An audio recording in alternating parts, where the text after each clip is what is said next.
productive, enthusiastic. We spent a lot of time on implementation, which is going really well. In fact, I met yesterday with Natalie Quillian, and she is the Deputy Secretary, Chief of Staff in charge of implementation. So we talked a lot about that and other things, and it was a great meeting. I want to thank Senators Reid and Blumenthal and Hirono for joining me today. So first on McCarthy and the debt ceiling. So this morning, Speaker McCarthy did an interview demanding to sit down with President Biden to negotiate a debt ceiling. Yet, to date, after constant requests, Speaker McCarthy has yet to produce any type of plan detailing what specific cuts he wants in raising the debt ceiling. Today he said, what about $4 trillion in cuts? Well, what are they? A number is not a plan, especially a number that's so vague and amorphous that he doesn't name anything specific at all. So, if they were to sit down, you'd have to ask yourself, what are Speaker McCarthy and President going to talk about? The weather? Without a plan. We have a plan. We want to pass the debt ceiling without hostage-taking, without brinksmanship, and just get it done like we've done under both Presidents Trump and Biden.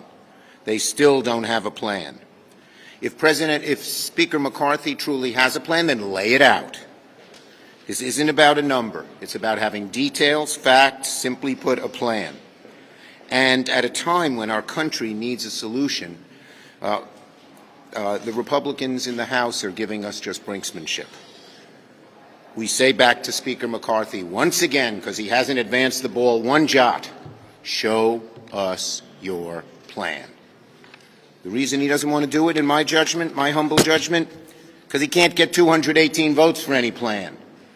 But the idea of saying what he said over and over again, let's meet without a plan, doesn't advance the ball forward one bit. We have a plan, they don't. Okay. Now, on the military generals, which is what we're mainly here to talk about today. As some of you know, a very troubling situation is developing in the Senate. One senator, just one single senator, my colleague from Alabama, Senator Tuberville, is blocking all general and flag officer confirmations, taking our military, our national security, our safety hostage. For years and years and years, both parties have worked together to quickly confirm the routine promotions of generals and flag officers without partisan bickering, without needless delay. It's important to be clear that Tuberville is not just blocking a targeted group of nominees. He is blocking all senior military officer promotions, creating a ripple effect, severely hindering our military's work in critical areas like Pacific and the Middle East. Our general to NATO, he's one of the people he's blocking at a time when we have a war with Putin in Ukraine.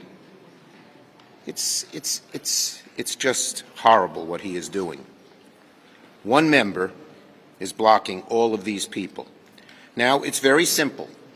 The senior senator from Alabama wants to make personal health care decisions for the women of our military. Not only does Senator Tuberville want to control the decisions women in the military make about their own health, he's willing to hurt our troops and our country to do so. Now, gonna get stuck together. Here we go. So the senator from Alabama clearly risks permanently injecting politics into confirmation of routine military promotions, something risking our national security. And for what? So he can push the MAGA hard line on blocking women's choice, which the vast majority of women and all Americans do not support? That's beyond the pale. And let's be clear, the senator from Alabama's delay has been for months. It's reckless. It puts our security in general. Among the 160 nominees include 5 three-star generals, commanders for U.S. naval forces in the Pacific and the Middle East, areas we're confronting China and Iran, respectively, and, as I said, the U.S. military representative to the NATO Military Committee. I know, he's saying I feel passionately about this issue. Members often feel passionately about issues. I do. Every one of us here does. But you don't. If every senator who felt passionately held up all of our appointments to the military, our military would collapse. Collapse. Plain and simple. So, the obstruction is dangerous for our national security. I urge my Republican colleagues on the other side, a few of whom have already spoken out, to prevail on the senator from Alabama that what he is doing is very damaging to America, to our military, to our security, and not really fair to these general officers who've worked their way up and have schedules of promotions and then get delays for no reason that their fault. So as we wrap up this work session, I want to turn to Senator Reid, our chair of the Armed Services Committee, to further elaborate on this. Thank you, Chair. Thank you, Leader. Senator Tuberville has mounted a profound assault on the professionalism of the military of the United States. These ladies and gentlemen who are selected, it is based on their performance, their dedication, their sacrifice, their service. They are selected by other professionals strictly with respect to their skills, their talent, and above all, their commitment to the Constitution of this country. Now they're becoming political hostages. That's all. And that is a dangerous, dangerous trend for our military and also for our political process. We're in a situation now where we are beginning to see critical positions that are in jeopardy of not being filled in a timely way. One of them, as Senator Schumer alluded to, is the Fifth Fleet that operates in CENTCOM. And so when you hear a lot of my colleagues, particularly my Republican colleagues, talk about the great threat to Iran, their hostility, et cetera, well, ask yourself, how is denying the Fifth Fleet a commander going to help us in that area of contest and struggle? It's not. It'll hurt us. As Senator Schumer also said, they are blocking the appointment of our U.S. military representative to NATO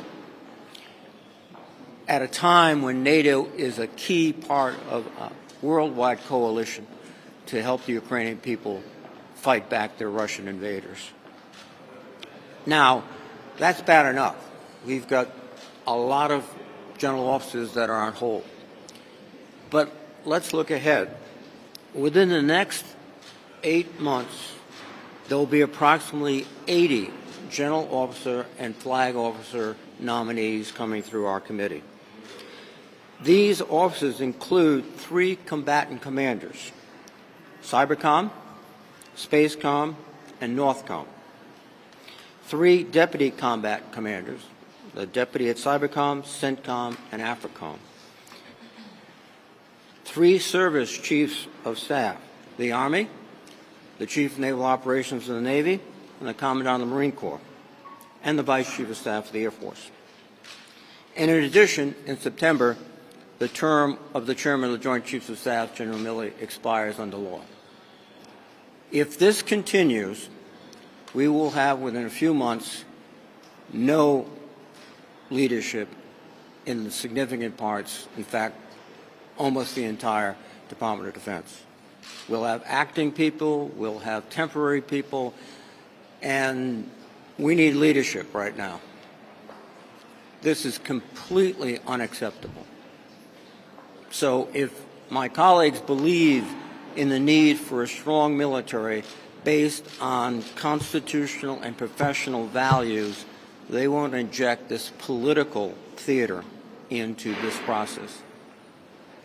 And if we do not have a coherent, organized leadership in the Department of Defense, then we're putting our troops at risk, grave risk. And that, to me, is unacceptable.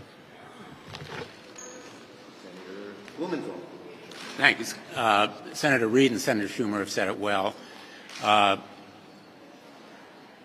This effort is totally unprecedented and deeply perilous. it involves politicizing the military in a way that we have avoided doing during our entire history as a nation. We are the envy of the world, not just because of our ships and tanks and nuclear arms, which are the best on the planet, but because of our people. Right now, our military services are already below their recruiting goals. And what we're saying to the young men and women who are thinking about joining the military is one of the areas of American life that we have spared politicizing is now about to be degraded to that level. We cannot afford to allow this unprecedented and deeply dangerous trend to continue. Now, reproductive health care is health care. I trust women, particularly women who have joined our military, to make their own decisions. I trust women to make these decisions more than I trust any senator or any government official. And this health care is something that the women who join the ranks of our military deserve as a matter of health care. And let me just say finally, one senator paralyzing and politicizing our military leadership is completely intolerable. It ought to be intolerable for anybody on both sides of the aisle. I hope our Republican colleagues will express themselves unequivocally to our colleague from Alabama. And let me say to him, you've made your point. We know where you stand. We know you feel passionately. Now let the military have the leadership it needs and deserves, and let women who join the military make their own health care decisions. Trust them to do it. I sometimes think on the Armed Services Committee about what our former colleague John McCain would think about an issue. And I think it's pretty clear what John McCain would think about this issue. Regardless of what you think about reproductive rights, our military should be above the political fray, and one senator should not interfere with our military leadership decisions. Senator Hirono. Senator Hirono. I'm glad to be here with my colleagues. I have been a member of the Senate Armed Services Committee ever since I got elected to the Senate, and the Republicans and Democrats alike acknowledge that right now we are facing the greatest security threats to our country. And so at a time when we have faced the greatest security threats, which, by the way, Senator Tuberville is also on that committee, just because he doesn't like the fact that the Department of Defense would like to enable women in the military to access reproductive services, not any particular kind of service, mind you, just because he doesn't like that, because he thinks, wrongly, that this is all about paying for abortions, which is not the case. You know, it would be really helpful if Republicans would stick to facts sometimes, but apparently facts do not interfere with their knee-jerk reactions. So here we are, he's saying a blanket no, he's putting a hold on all military confirmations at a time when we need all hands on deck. What is so hard about understanding that we need to get on with it? And so, you know, I throw up my hands sometimes. So this is not about the DOD paying for abortions, by the way. This is about enabling women who serve in the military to have access to reproductive services regardless of what state they are deployed. Get the facts straight. I just want to say one thing about raising the debt ceiling. It is about paying our bills. Yet it's something else that the Republicans don't seem to understand. I know when they buy stuff, they know that they have to pay the bills, so what's so hard about understanding that raising the debt ceiling is about paying your bills? And now we're told that Kevin McCartney would like to talk about $4 trillion in cuts. You think 65 million seniors in our country don't gather that maybe where he's going to get $4 trillion in cuts will be on Social Security and Medicare, and you think 65 million seniors will not figure out that that's where they're going, and they will definitely not be pleased. So paying our bills, that's what we need to do. Confirming our military leaders, that's what we need to do. Thank you, Senator Hirono. Leadership, Yes, Chairman, ma'am. leadership. The President has asked repeatedly for you to put the assault weapons ban on the floor. Do you intend to do so?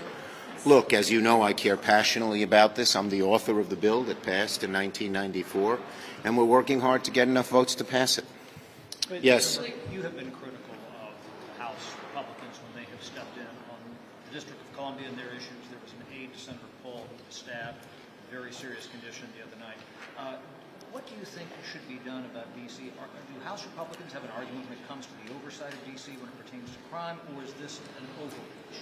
Look, at the bottom line is that we believe in both, we in the Democratic side. We believe in self-determination for D.C. and we believe in safety, and you try to find the right balance between the two. Yes? Senator Hawley says he's going to try to seek UC this week for a bill to ban TikTok. Would you stand in the way of that? Look, this is a very serious issue, and there are national security concerns. We're going to look to our committees to find the best solution in that regard. Leadership. Yes? Did you have a chance to fix the debt ceiling problem back in December when you still had two passes that were through? You needed bipartisan support, and it wasn't there. Leadership. Yes. Do you think Speaker McCarthy's letter to the President puts any pressure on Democrats to negotiate? Why do you think he's doing it? I think he's really feeling pressure, but he has no solution. So he keeps saying the same thing. Sit down and negotiate. But as I said, if you sit down and negotiate, we have a plan, he doesn't, what are they going to do? Talk about the weather? And so, McCarthy, we continue to say to McCarthy and the House Republicans, show us your plan. Not some vague, amorphous number that doesn't talk about anything. No, he didn't advance the ball. It was just another sign of the pressure he's under, but he's not moving forward. Yes?